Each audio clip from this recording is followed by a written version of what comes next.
North Idaho College proudly presents NIC Today, an informational news magazine that highlights the people, programs, and campus life at North Idaho College and the surrounding community.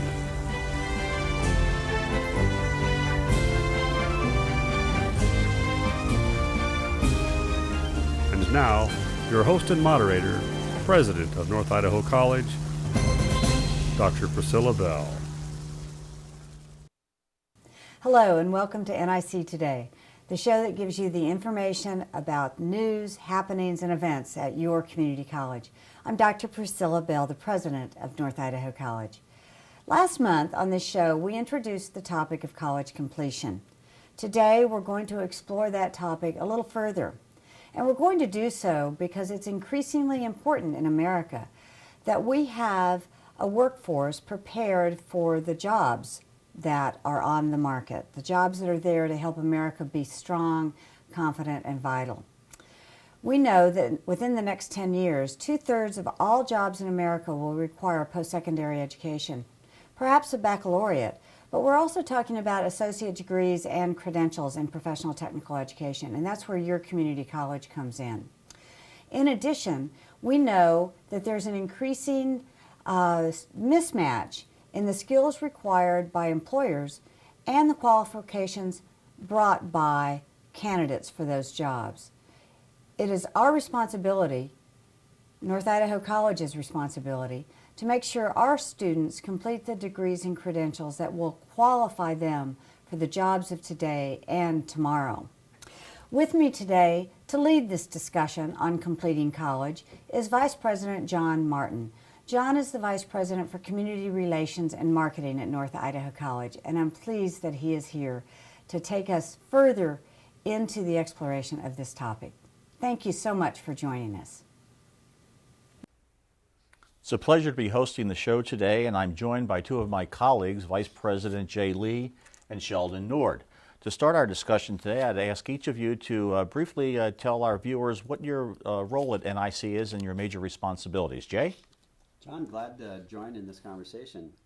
As the Vice President for Instruction, I'm responsible for oversight over all of the instructional components of the college, everything from the credit classes to our transfer programs and our professional technical programs, our workforce training center where we do workforce development and apprenticeship training. I also oversee the library and our e-learning or distance learning operation and our outreach centers at our 3 sites. And I work with the two of you with accreditation, and I work with our institutional researcher for the kind of data that we need for the college, and also help with the information technology in terms of making sure our classrooms have the kind of technology they need to be successful in today's world. Great. Well, thank you very much. And Sheldon, how about the Vice President for Student Services and your major areas of responsibility? The things that I am responsible for include auxiliary services, which is the bookstore and dining services, the student union and residence life. Student enrollment services such as admissions, financial aid, career services, those things that help students get into and be successful in the college, Center for New Directions. And also a third category of student life, which includes student activities, leadership programs, counseling services, multicultural student services, and other things that give people opportunities to be involved. So we really focus as educators on student learning outside the classroom, if you will. Great, thank you, and thank you too, Jay.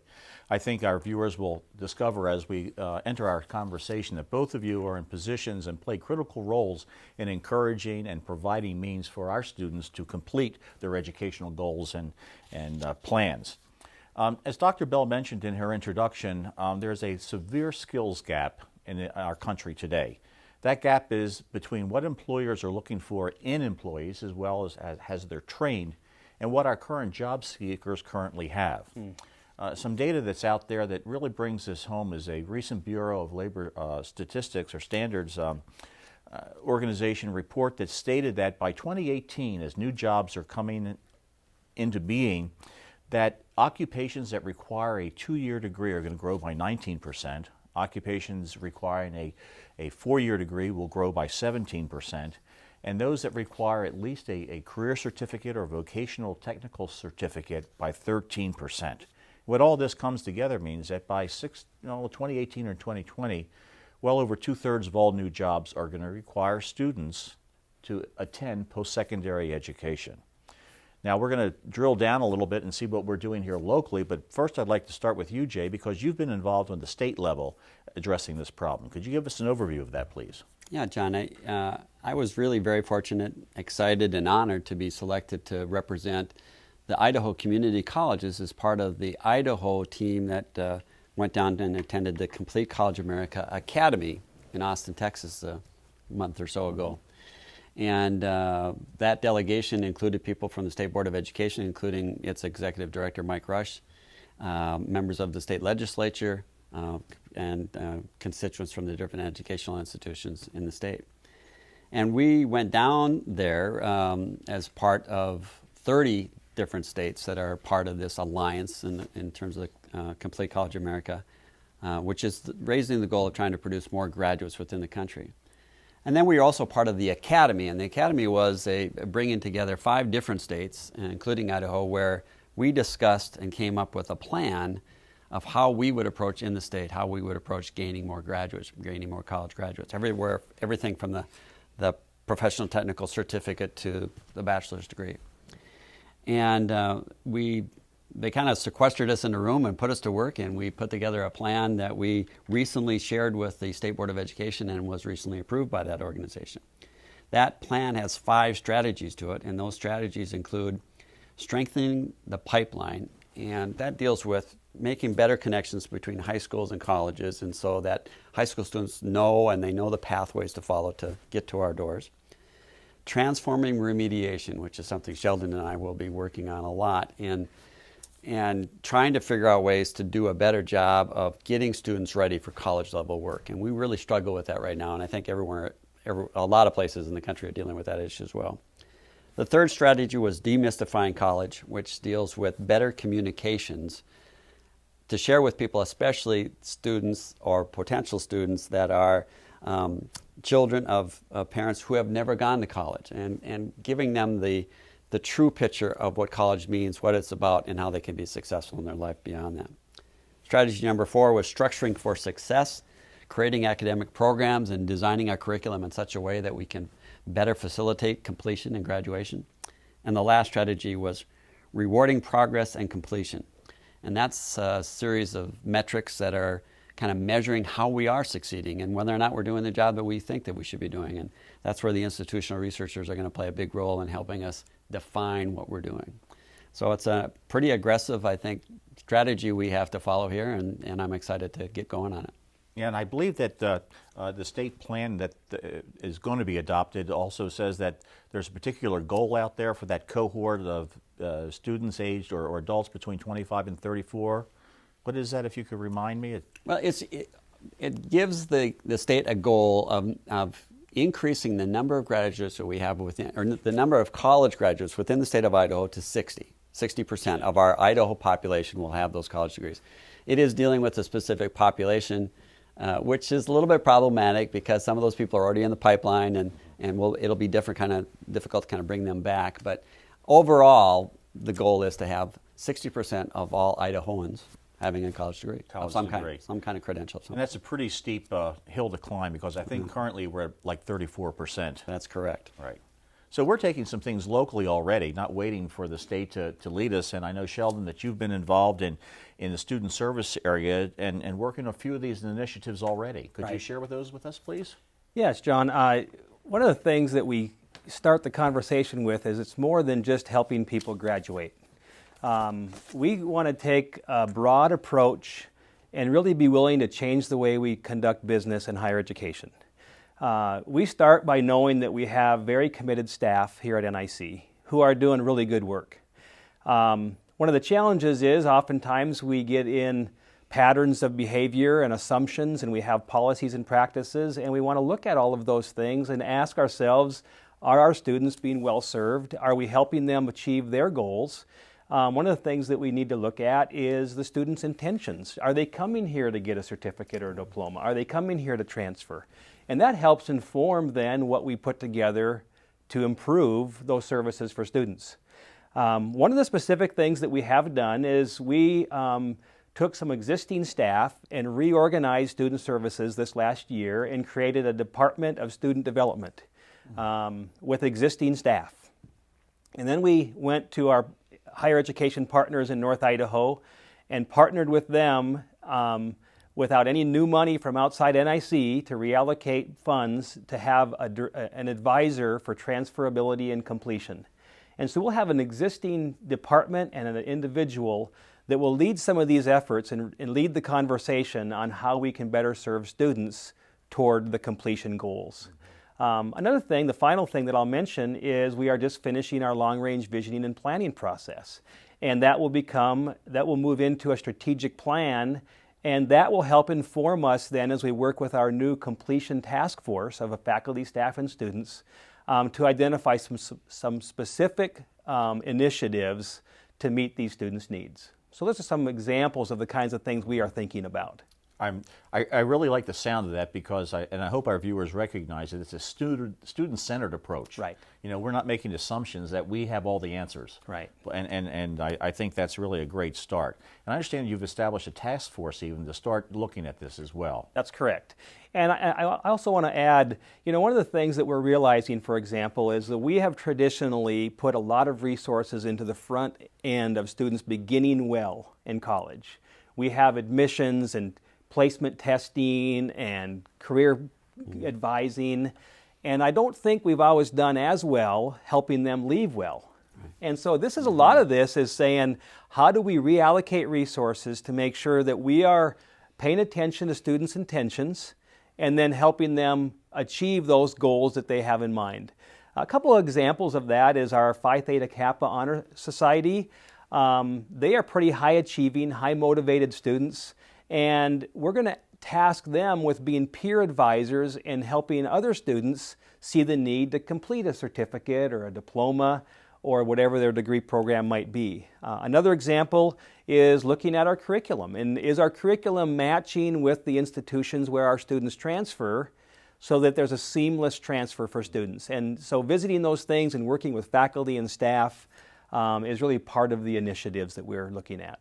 Super. Thanks, Sheldon. I appreciate that. Now, Jay, in your area, instructional area, I'm sure there's some things that you can do or maybe look at and say, well, you know, are we heading the right way in what we're doing? And maybe some of this stuff could be changed and to help our students matriculate. Yeah, absolutely. And actually, John, we've been engaging in that kind of analysis of our program for some time. NIC, I think, has a great program when it comes to program review. And we continually look at our curriculum. We look at each discipline that we offer. And we have a systematic process where we look at programs and we bring in outside experts to help us examine what we're doing. And those experts are either they're educators from other institutions or they're experts within the field of study. If it's a professional technical program, we bring in people that know that career field or that occupation. And we sit down with those folks and they spend a whole day on campus, sometimes 2 days, depending on the program, analyzing what we're doing and looking at what we're doing and talking about the curriculum and what we need to change or what we need to adjust to better meet the needs of their industry or of those fields or to facilitate transfer better. Mm-hmm. So that's a great process for us and something we've been doing for a long time. We also are always looking at curriculum. We're always examining curriculum, adjusting it on the go, and that's part of what a community college should do. And I think we again look at our curriculum and try to make adjustments. With this agenda of the Complete College America agenda, we're going to need to look at things like how many credits do we require for a degree? And is that number appropriate or can we reduce that number? Sometimes I think we get a little greedy and we want a little bit more time with those students, and sometimes maybe we could reduce some of those programs. I think we also got to look at streamlining some of the things that we do from a prerequisite to the college required class. And that goes back to the remediation conversation that we kind of touched base on and that Sheldon's team will be helping with. We got to look at those efforts to say, is this class necessarily getting them ready for that next class and moving forward with those kind of things? Articulations are always important. Sheldon works with our... Explain to our viewers what you mean by articulation. We're using our jargon again. We have to watch that a little bit. Yeah. Well, articulation, in our sense, here at NIC is kind of two ways. One, it's an articulation with our high schools and talking with our high school students that are coming and joining us and making sure that some of the things they've done in high school we count. And then the other articulation that we most commonly think of is how do students transition from NIC to the University of Idaho or LCSC and move on in those regards. And that's what working closely with our colleagues from those institutions really helps.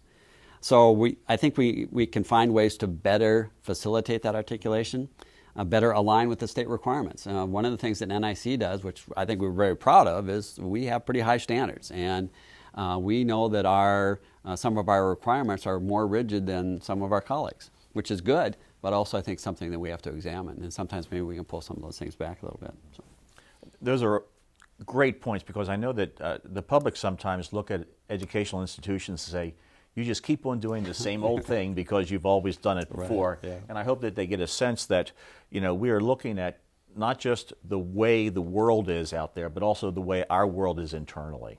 You mentioned articulation agreements with the high schools and recognizing what the students are doing in high school, which leads us to our dual enrollment program, which is a very successful one. Could you explain, your emphasis on dual enrollment and how this may help completion? Sure. And actually, dual enrollment or dual credit is an example of one of the things that has changed significantly over the last 10 years and continues to change. Dual credit, for those that haven't been involved in it, is a program where high school students can satisfy their high school graduation requirements while attending college classes at the same time, and essentially kill two birds with one stone by eliminating those high school requirements and getting credits that they'll earn towards their associate degree. And we have had a history of students graduating in this region, graduating both from high school and college at the same time, which is kind of exciting. The dual credit relationships allows for those students to do that, and we have an office on campus that helps those students and the parents of those students do that. It's a cheaper option for parents. I think it's very attractive to parents because they see college tuition is about half of what the normal tuition rate is there, so that's a real plus for them. And it gives the opportunity for the high school student to experience college in one way, shape, or form. Either they're coming to campus or they're getting that college class on their high school facility.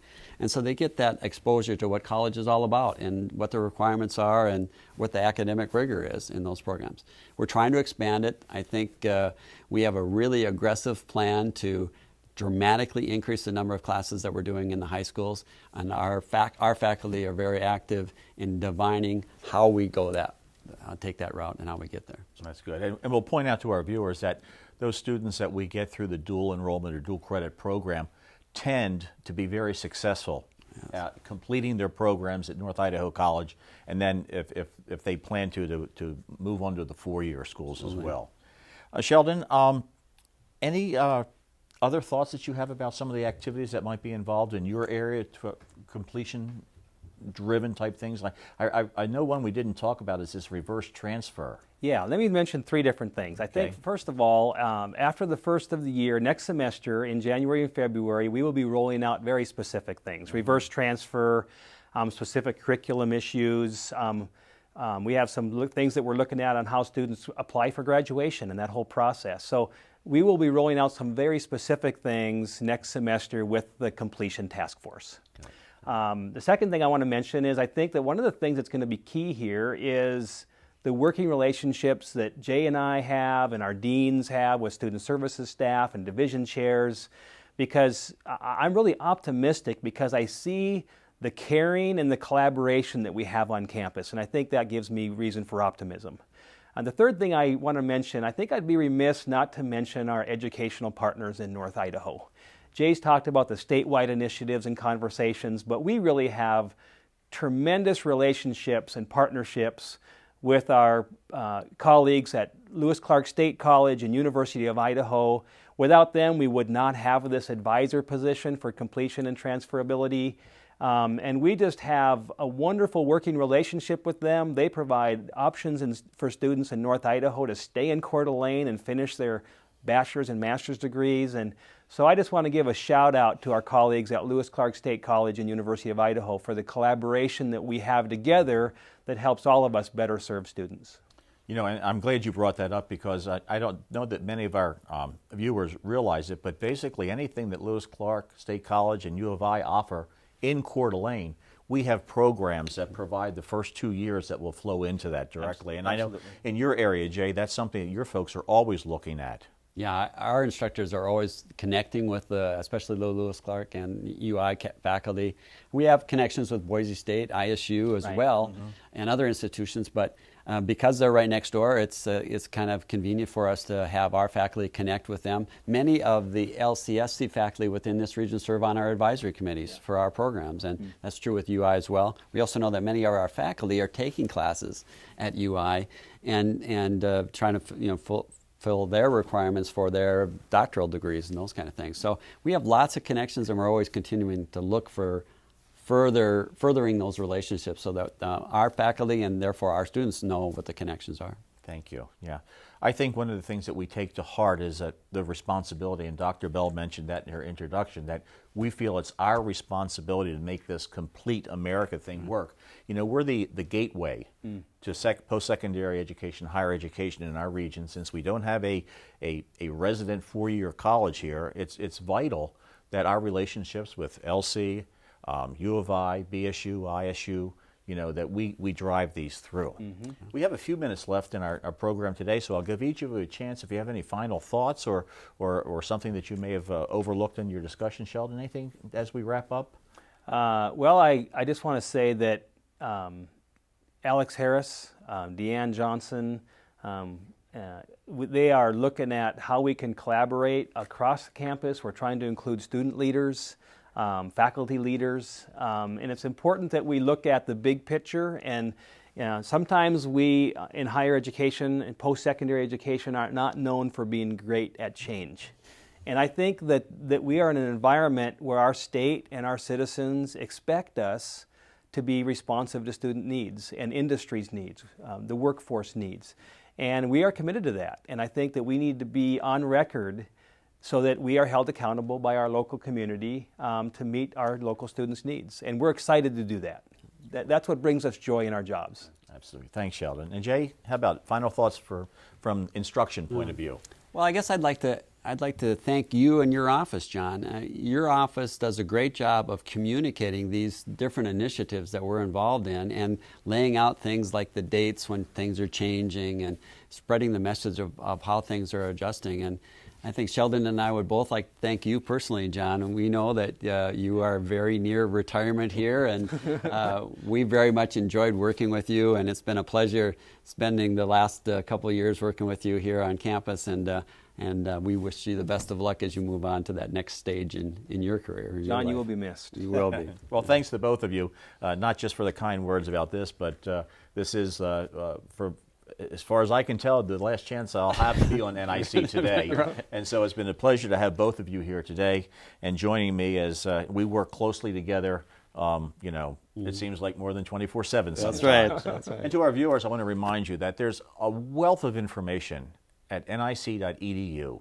If you have any questions about North Idaho College or education, post-secondary education at all, start with our website. And then if you have even more questions, there's lots of different ways to contact us. And we will have the answers to you. I also want to remind you another good way to find out about North Idaho College is to visit the campus. We have concerts and art shows and athletic events that are always available and open to the public. And, we are your community college. So we urge you, please, find out more about us at our website. Come visit us. Because remember, NIC is your community college. Jay, Sheldon, thank you very much. And thank you, John. That wraps up our show for today. Thank you. Thank you.